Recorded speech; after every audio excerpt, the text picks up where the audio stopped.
Jessica Thompson had always been drawn to animals. As a veterinary student, she believed it was her calling to help creatures in need, and she couldn't ignore an animal in distress. So one crisp October evening, while she and her friend Ryan were walking back from a study session, she stopped dead in her tracks at the sight of a small black form lying on the side of the road. "Jess, what are you looking at?" Ryan asked, following her gaze. "Ryan, it's a cat, and it's hurt."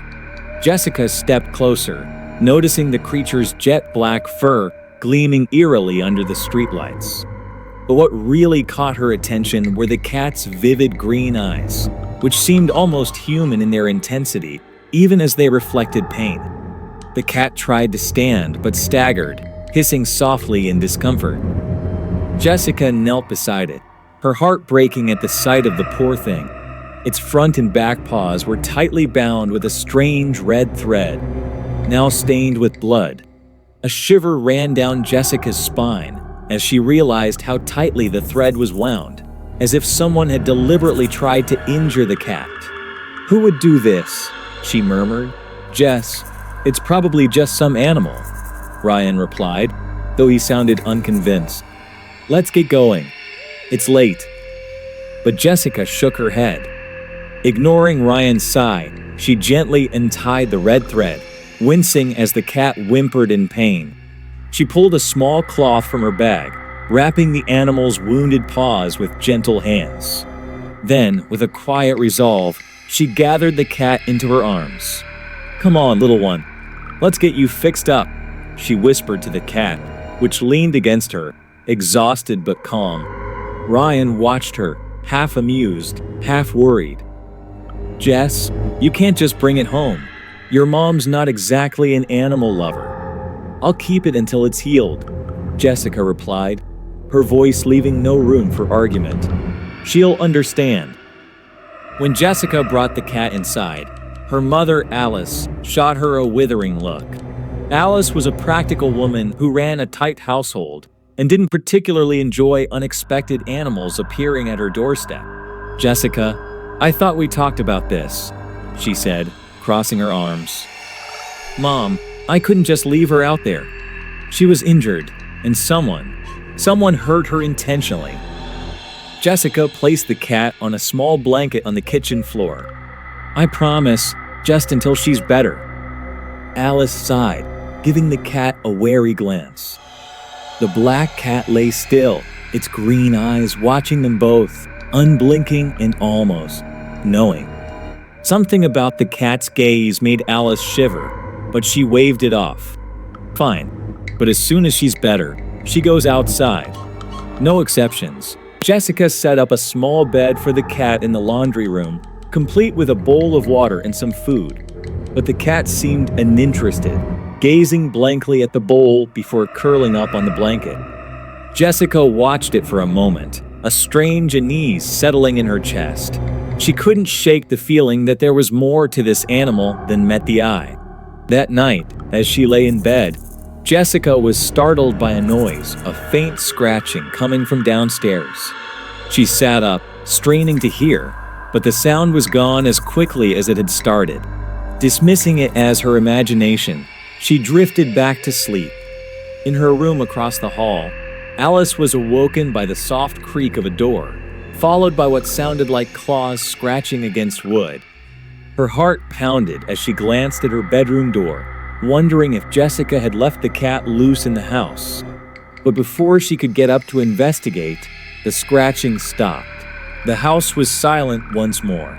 The next morning, Jessica found her mother in the kitchen, staring at a mess on the floor with wide, disbelieving eyes. The refrigerator door was slightly ajar, and various leftovers were scattered on the floorbones, shredded packaging, and bits of half-eaten food. Jessica's mother turned to her, a scowl on her face. "Jessica, that cat of yours made this mess," she snapped, pointing at the kitchen floor. "Mom, she's still in the laundry room. I put her there last night." But when Jessica opened the laundry room door, she was met with a surprise.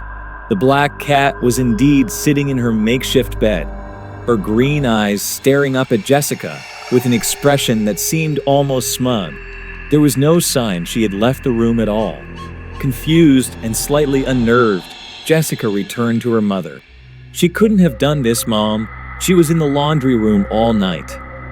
Alice sighed, rubbing her temples. Well, something did. And whatever it was, it tore apart everything in that fridge. Jessica tried to brush it off, but a sense of unease lingered. As she looked into the cat's unblinking green eyes, she couldn't shake the feeling that it understood far more than any animal should. Later that day, Jessica was forced to take the cat back to the street where she'd found it. Despite her objections, her mother insisted that it was time for the animal to leave. Jessica felt a pang of guilt as she left the cat on a quiet back road, its green eyes watching her with an expression that felt almost betrayed. "Sorry, little one," she whispered, "but maybe it's better this way." That night, as Jessica was preparing to go to bed, she heard a loud knock at her bedroom window.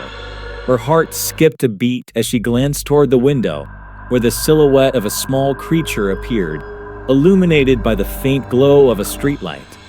She pulled back the curtain, gasping as she found herself staring into those same haunting green eyes. The cat had returned. "Mom," Jessica called, her voice trembling. Alice rushed in, her face paling as she spotted the cat outside the window. Jessica opened the window slightly, and the cat slipped back into the room, settling onto her bed with an eerie calmness. "How did it find its way back here?" Alice whispered, fear flickering in her eyes. I don't know." The next day, Jessica confided in Mr. Dalton, an elderly neighbor known for his strange beliefs and stories of the supernatural. She told him everything: the strange behavior, the red thread, the cat's unexpected return. Mr. Dalton listened with a grave expression. "Jessica," he said slowly, "you may have stumbled upon something beyond your understanding. Some animals, especially cats, are known to be vessels for other entities." Jessica felt a chill run down her spine. "What do you mean?" "There are dark forces in this world, Jessica. Some souls are cursed, trapped in the form of animals as punishment. I believe this cat may be one such spirit." Jessica laughed nervously, trying to shake off his words. But the idea took root, refusing to be dismissed. As she left his house, she found herself glancing over her shoulder, half expecting to see those green eyes watching her.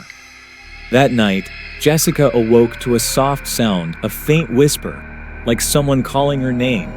She sat up, her heart pounding, and looked around her room. The black cat lay on her bed, watching her with an intensity that felt unsettlingly human.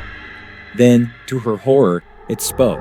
"You freed me," the cat hissed, its voice low and raspy. "I was trapped for centuries by a curse. The red thread bound me, but you, Jessica, you released me." Jessica recoiled, pressing herself against the headboard. What are you?" "I was once a powerful sorceress," the cat continued, its eyes glinting. "My powers terrified those who wished to control me. They cursed me, trapping my soul in this form. But now, thanks to you, I am free to exact my revenge." At that moment, a loud knock sounded at the door, and Jessica's mother stumbled in, her face pale. "Jessica," I heard. Before she could finish, the cat leapt at her, scratching and hissing with a ferocity that seemed almost supernatural. Jessica screamed, grabbing the nearest object, a small lamp, and swung it at the cat, knocking it off her mother. But by then, the damage was done. Alice lay on the floor, bleeding and unconscious. Jessica dialed 911, her hands shaking as she tried to explain what had happened. But as she waited for help, she heard a faint chanting outside her window. She turned to see Mr. Dalton standing there, holding a small glass bottle filled with dark liquid.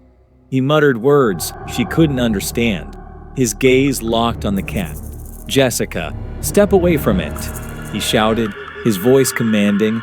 The cat hissed, its green eyes flashing with fury as Mr. Dalton advanced, holding the bottle aloft. "By the power of these words, I bind you once more. he cried, uncorking the bottle and sprinkling the liquid over the cat. The creature shrieked, its body contorting as it writhed in agony. Slowly, its form began to shrink, twisting and writhing until it was nothing more than a small, ghostly mist trapped within the bottle. Mr. Dalton recorked the bottle, sealing it with a piece of red thread. "It's over," he said, his voice weary.